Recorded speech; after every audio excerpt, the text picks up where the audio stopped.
جو قبر کے ابھار کو ہٹانے کے بعد نوکدار کدال سے نیچے جڑی ہوئی سیمنٹ کی سلیبیں اکھاڑنے لگے۔ تھوڑی دیر کی تکلو کے بعد وہ ایک مردے کو باہر نکالنے میں مہو ہو گئے۔ جب میں نے ان کے ہاتھوں میں سفید کفن میں لپٹی ہوئی لاش دیکھی تو خوف سے میرے کان کھڑے ہو گئے۔ انہوں نے لاش کو باادب طریقے سے زمین پر رکھا اور دوبارہ سے سیمنٹ کی سلیبیں قبر کے دہانے پر رکھیں اور ان پر مٹی ڈال کر پہلے جیسا ابھار بنا دیا۔ اس کے بعد ان دونوں نے لاش کو کندھوں پہ رکھا اور اس کو کھینچتے ہوئے حصار میں لے آئے۔ ان میں سے ایک نے لاش کے چہرے سے کفن سرکا کر اس کا چہرہ برہنہ کیا اور اس کے قدموں میں دونوں ہی اس کے سامنے دوزانوں ہو کر بیٹھ گئے۔ وہ دونوں اپنی زبان میں آہستگی سے کچھ بڑبڑا رہے تھے جو میری سمجھ سے بالاتر تھا۔ ان کے چلے کا کوئی منتر یا اشلوک ہوگا میں نے سوچا، اور میں انہیں ٹکٹکی باندھے گہری رات کے سیاہ گھنے اندھیرے میں چاند اور ستاروں کی مدھمی روشنی میں دیکھتا رہا۔ زندگی اور تقدیر بھی خدا کے کہنے، جب کسی کو خود میں الجھانا چاہے تو الجھا کر ہی سکھ کی سانس لیتی ہے۔ میں نے اپنی زندگی میں ایسا واقعہ کبھی نہیں دیکھا تھا جو اب دیکھنے کو مل رہا تھا۔ واقعہ دیکھنا تو دور، میں نے کبھی تصور بھی نہیں کیا تھا کہ مجھے زندگی اس دوراہے پر لا کھڑا کرے گی جہاں خود کی ذات کو بے بس اور لاچار محسوس کروں گا۔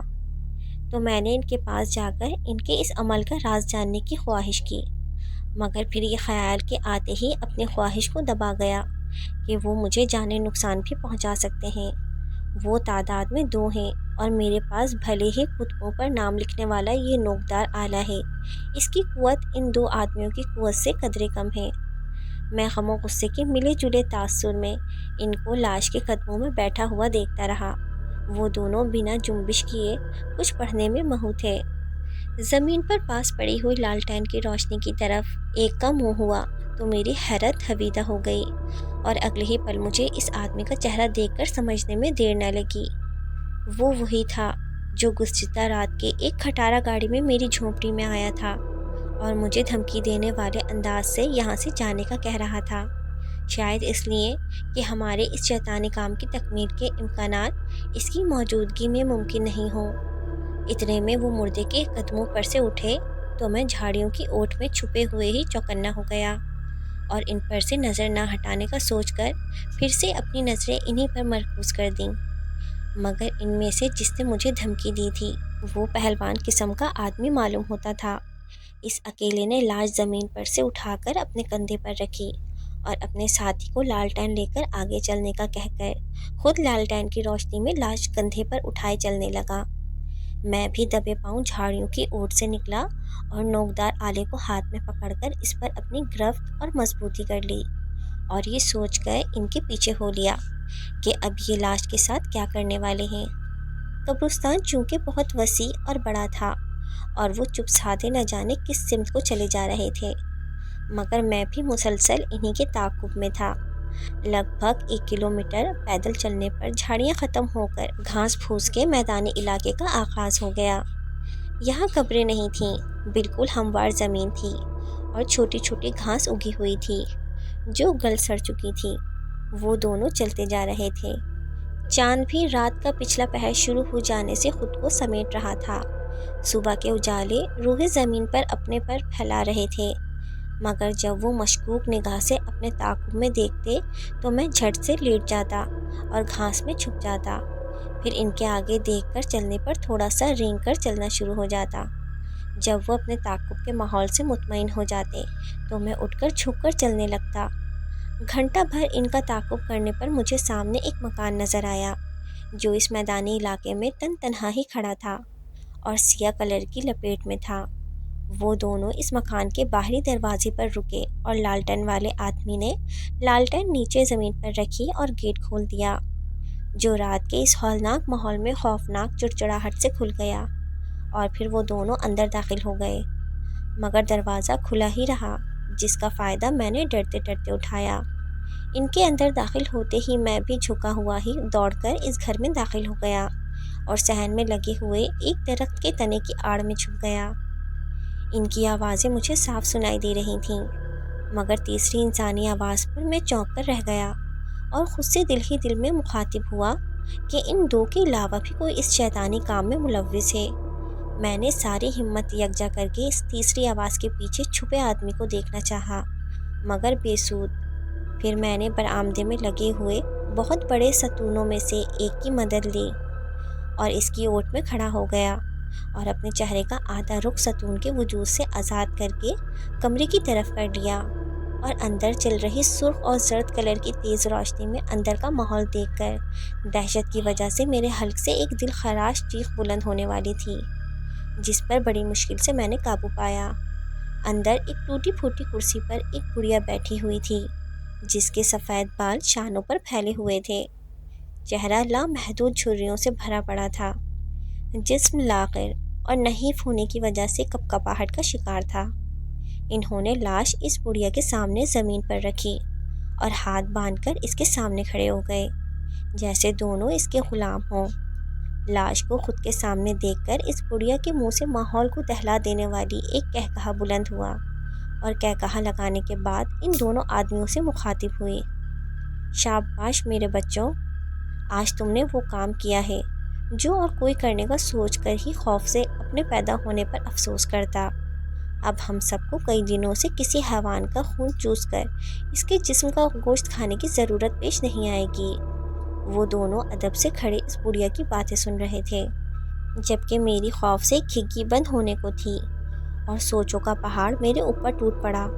سب سے پہلی سوچ جو میرے دماغ میں آئی وہ یہ کہ کس طرح یہاں سے جان بچا کر بھاگا جائے، لہٰذا ان کے اندر ہونے کا سوچ کر میں دبے پاؤں وہاں سے کھسکنے کی ٹھان لی۔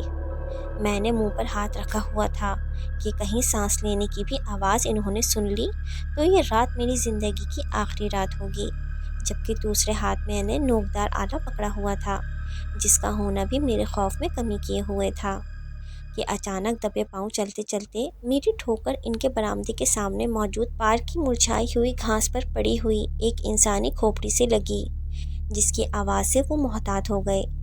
میں ہاتھ منہ پر رکھے برق رفتاری سے پارک سے نکل کر صحن میں لگے درخت کے تنے کے پیچھے چھپ گیا۔ ان میں سے ایک آدمی باہر آیا اور گرد و نواح میں نگاہ دوڑائی، مگر کچھ بھی نظر نہ آنے پر کسی جنگلی بلی کا تصور کر کے پھر سے اندر چلا گیا، جبکہ میں ان کے گھر کی حدود سے نکل کر سرپٹ بھاگتا ہوا قبرستان میں اپنے کمرے میں آ گیا۔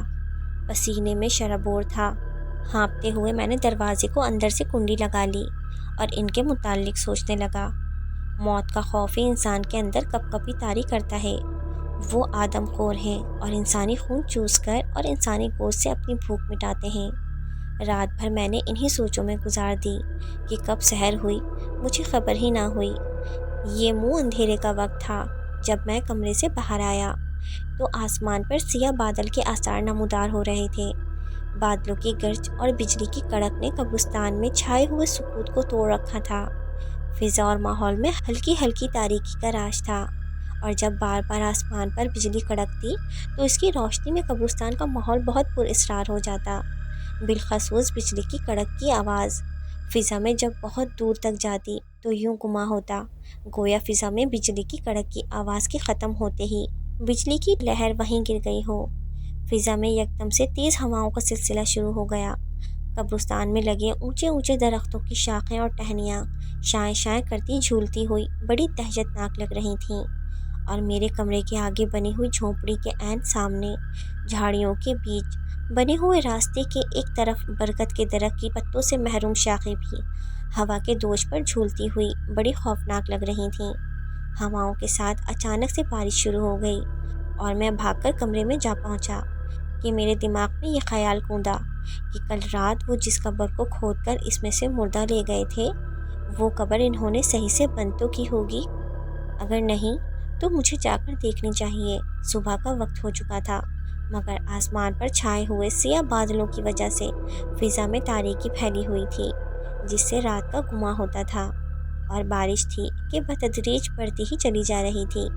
ایسے میں نے کمرے میں پڑی ہوئی چارپائی پر رکھے ہوئے اٹیچی کیس کا دروازہ کھولا اور اس میں سے برساتی نکال کر خود پہ زیب تن کر لی، اور دائیں ہاتھ میں کتبوں پر نام درج کرنے والا نوکدار آلہ اور بائیں ہاتھ میں لالٹین لے کر کمرے سے باہر نکل کر ان کی کھودی ہوئی قبر کی طرف چلنا شروع کر دیا۔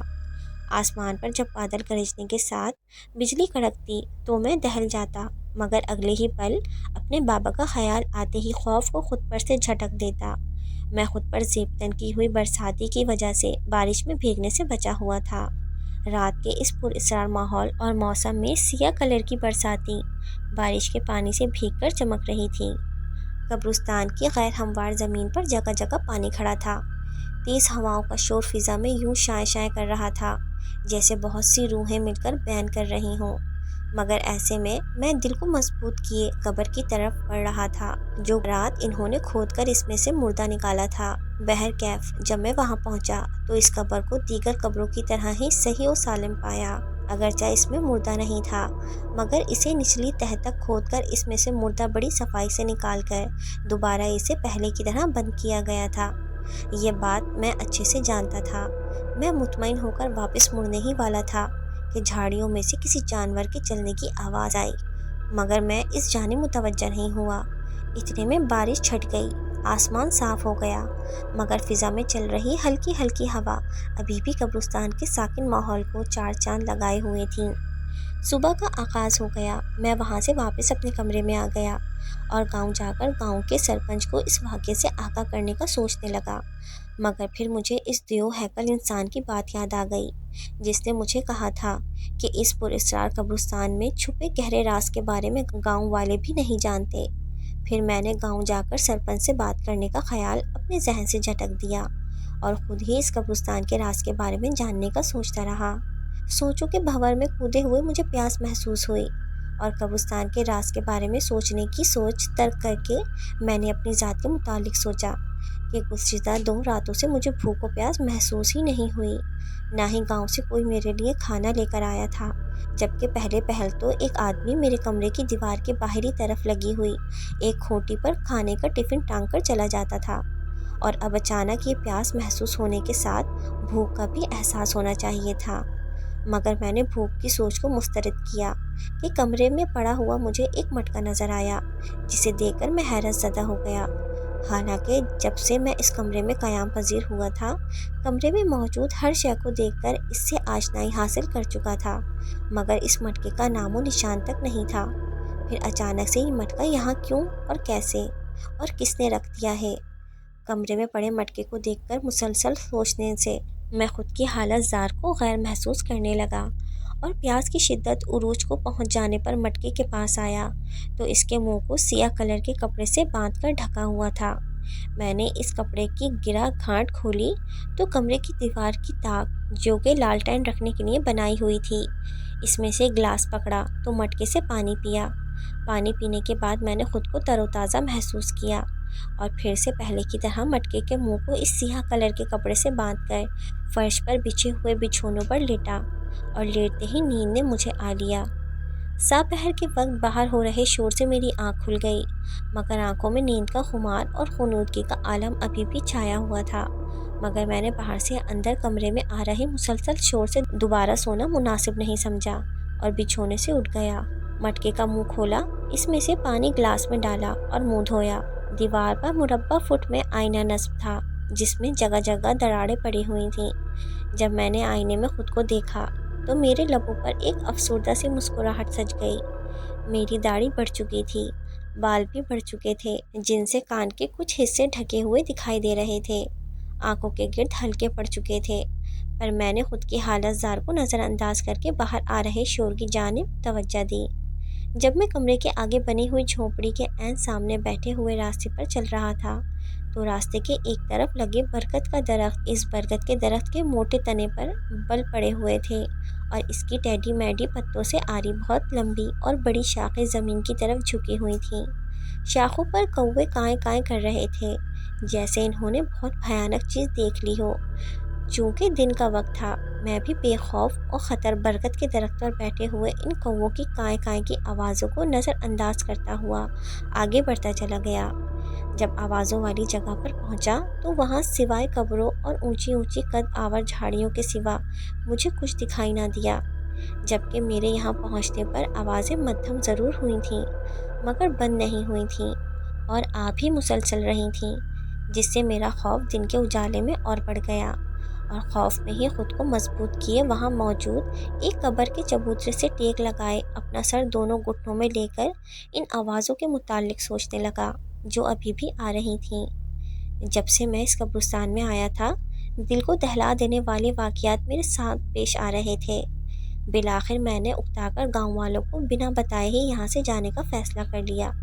میں وہاں سے اٹھا اور اپنے کمرے کی طرف آنا شروع ہو گیا۔ میں جھاڑیوں کو کچلتے ہوئے خود کو بچاتا ہوا کمرے کی طرف آ رہا تھا۔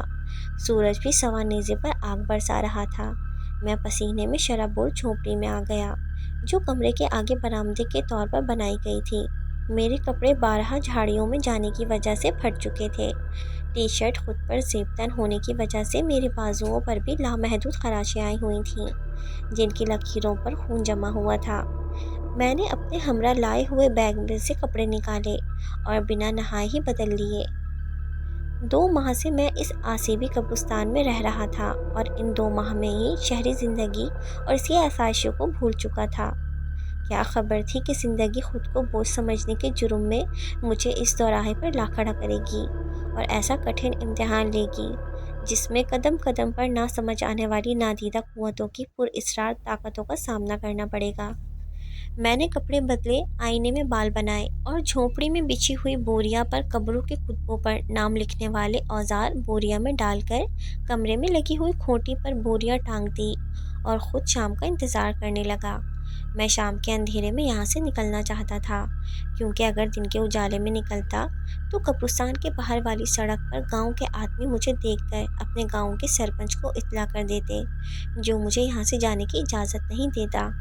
بہرحال شام ہوئی تو میں نے اپنا بیگ اٹھایا جس میں کپڑوں کے علاوہ میری دیگر ضروریات کی چیزیں تھیں، مگر ان دیگر ضروری چیزوں میں سے اپنے بابا کی بلیک اینڈ وائٹ تصویر کو بھی اپنے بیگ میں رکھنا نہیں بھولا تھا۔ کمرے سے نکلنے سے قبل میں نے کمرے میں موجود ہر شے کو آخری بار افسردہ نگاہوں سے دیکھا جو کہ میری بابا کی ذات سے منسوب تھی۔ شام ہو چکی تھی۔ اندھیرا قبرستان کی سرزمین پر اپنے خونی پنجے گاڑ چکا تھا۔ اس سے پہلے کہ اندھیرا اور گہرا ہوتا میں نے کمرے کے دروازے کو باہر سے تالا لگایا اور چابی تالے کے سوراخ میں ہی رہنے دی تاکہ میرے بعد گاؤں کا کوئی باشندہ آئے تو اسے کسی قسم کی کوئی تشویش لاحق نہ ہو۔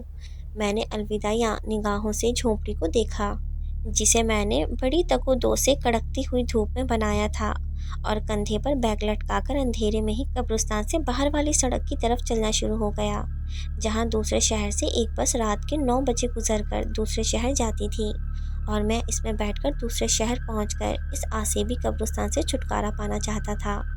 میں چلتا جا رہا تھا۔ اندھیرے میں چلتے ہوئے مجھے لگ بھگ 1 گھنٹہ گزر چکا تھا مگر قبرستان کے صدر دروازے تک نہیں پہنچ پا رہا تھا، حالانکہ وہ گیٹ مجھے سامنے رات کے اندھیرے میں ڈوبا ہوا نظر آ رہا تھا۔ میں چلتا رہا کہ قبرستان کا گیٹ اب آیا تو اب آیا مگر سفر تھا کہ ختم ہونے کا نام ہی نہیں لے رہا تھا۔ رات کے 12 بجنے والے تھے مگر میں اتنا چلا کہ گھوم پھر کر دوبارہ اسی جگہ پر آ جاتا جہاں سے چلا تھا یا چلنا شروع کیا تھا۔ آسمان پر چاند بھی نہیں نکلا تھا، فقط ستارے ہی اپنی روشنی روئے زمین پر بکھیرے ہوئے تھے۔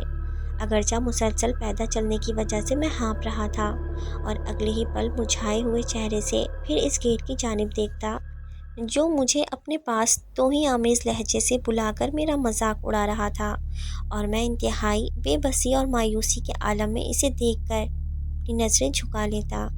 بالآخر میں نے سوچ لیا کہ میں اس قبرستان اور اس میں موجود طلسمی سحر کا شکار ہمیشہ کے لیے ہو کر رہ گیا ہوں، اور اگلے ہی پل خود کو کوسنے لگا کہ یہاں آنا میری زندگی کی سب سے بڑی غلطی تھی۔ اب اگر زندگی اور سانسوں نے وفا کی تو ایک روز اس کے چنگل سے ضرور نکلوں گا اور گاؤں میں جا کر اس قبرستان کی پراسراریت کے بارے میں سب کو آگاہ کروں گا۔ گاؤں کے لوگ بھی بڑے بے ظرف، بے مروت، بے حس اور شفاف طبیعت کے مالک تھے جنہیں اس آسیبی قبرستان کے بے رحم تجسم میں جکڑے ہوئے ایک زندہ انسان کی تو کیا اپنے پیاروں کی قبروں تک کی پرواہ نہیں تھی جو یہاں منو مٹی تلے ابدی نیند سو رہے تھے۔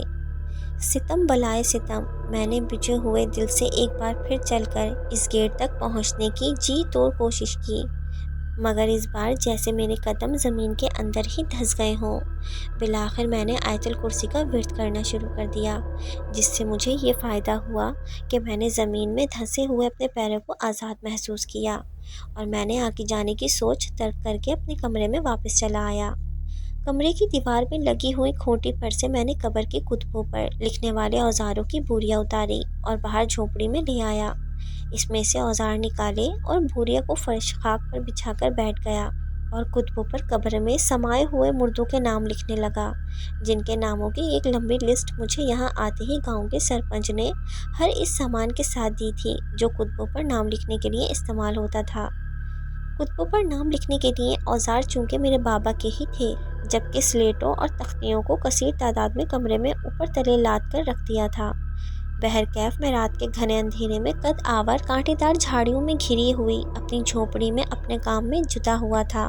جھونپڑی کے چاروں اطراف میں قدرتاً اگی ہوئی یہ کانٹے دار جھاڑیاں میری ذات کے لیے تحفظ کا کام کرتی تھیں، تاکہ رات کے کسی بھی پہر کوئی جنگلی جانور مجھے نقصان نہ پہنچا سکے۔ بہرحال میں رات میں قبرستان کی ہولناک فضا میں چھائے سکوت و سناٹے میں کتبوں پر نام لکھتے لکھتے تھکن سی محسوس کرنے پر بوریا پر سے اٹھا اور کمرے میں چلا گیا۔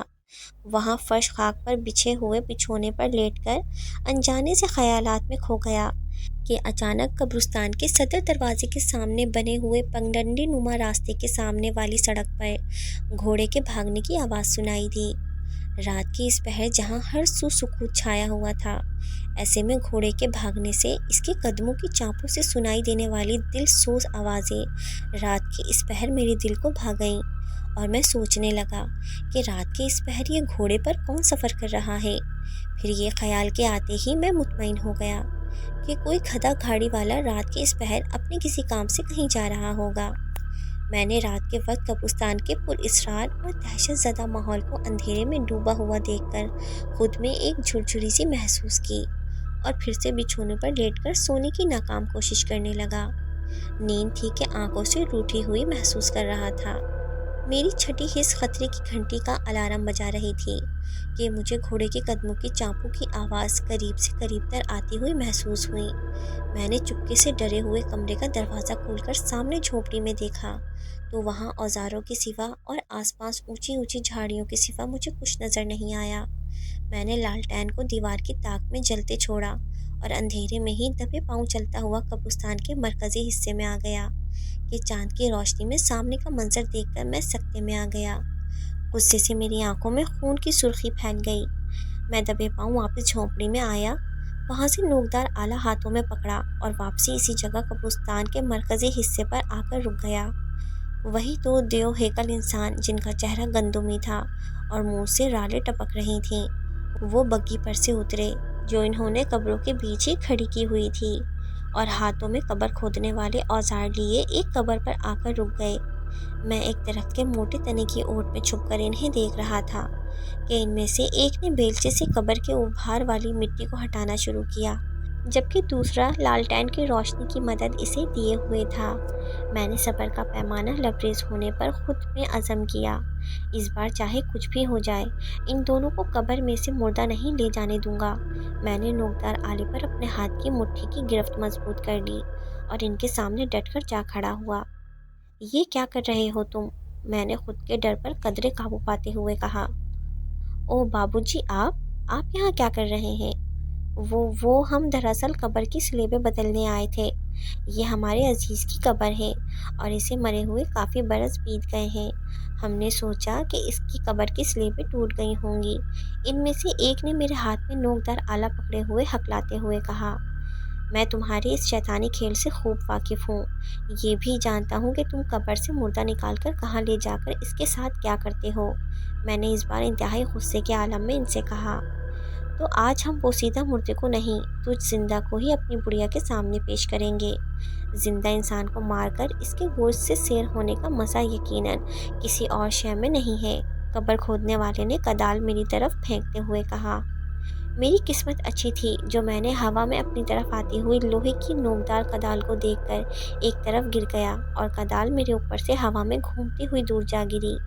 میں نے نوکدار آلہ لالٹین پکڑے ہوئے انسان کے پیٹ میں پیوست کر دیا۔ جس سے وہ تڑپ تڑپ کر ہی اپنی جان سے ہاتھ دھو بیٹھا۔ اس کے پیٹ میں سے خون بہہ کر زمین پر پڑے ہوئے پتوں پر جمنا شروع ہو گیا۔ اتنے میں دوسرے آدمی نے پیچھے سے میرے سر پہ اتنی زور سے کدال ماری کہ میرا سر پھٹ گیا اور خون کا ایک فوارہ چھوٹ پڑا۔ مجھے گرد و نواح کا منظر چاندنی رات میں گھومتا ہوا محسوس ہو رہا تھا۔ وہ آدمی قد و قامت میں مجھ سے بڑا تھا اور کافی صحت مند بھی۔ میں نے بھی خود کو بے بس ہونے سے پہلے اس کے ساتھ مقابلہ کرنے کی ٹھان لی۔ وہ مجھے ہوا میں لہرا کے دور پھینک دیتا اور میں انتہائی بے بسی کے عالم میں اسے اپنی طرف آتا دیکھ کر چوکنا ہو جاتا۔ وہ میرے پاس آیا، مجھے کندھوں پر اٹھایا اور اپنی بگی کی طرف لے گیا۔ بگی کی پچھلی سیٹ پر مجھے لٹا کر اپنی ساتھی کی لاش کو آبدیدہ نگاہوں سے دیکھا اور روحانسی چہرہ لیے بگی کے سامنے والی نشست پر بیٹھ کر گھوڑے کی مہریں سنبھال لیں۔ میں ابھی ہوش و حواس میں تھا۔ نیم بے ہوشی کے عالم میں مجھے فضائی منظر دھندلا سا نظر آنے لگا۔ ہاتھ ہلاتے ہوئے میرا ہاتھ کسی نوکدار چیز سے ٹکرایا۔ جب میں نے ہمت یکجا کر کے آنکھیں کھول کر دیکھا تو وہ ایک لوہے کا راڈ تھا، جسے دیکھ کر درد میں میری آنکھیں خوشی سے کھلیں۔ میں نے موقع کا فائدہ اٹھاتے ہوئے وقت ضائع نہ کرتے ہوئے وہ لوہے کی راڈ سے اس آدمی کے سر پر پیچھے سے وار کرنے لگا، جس سے چند لمحے بعد ہی اس کا سر 2 ٹکڑوں میں تقسیم ہو گیا اور وہ بھی مر گیا۔ اس بڑھیا کو میں نے مارنے کا ارادہ مسترد کر دیا، کیونکہ وہ ضعیف العمر تھی، اٹھ کر چلنے سے قاصر تھی، لہٰذا خود ہی اس پراسرار قبرستان کی نظر ہو جائے گی۔ میں جلد از جلد کمرے میں گیا، وہاں سے اپنا سامان باندھا اور بگی میں بیٹھ کر رات کے اندھیرے میں ہی اس پراسرار قبرستان سے چھٹکارا حاصل کر لیا۔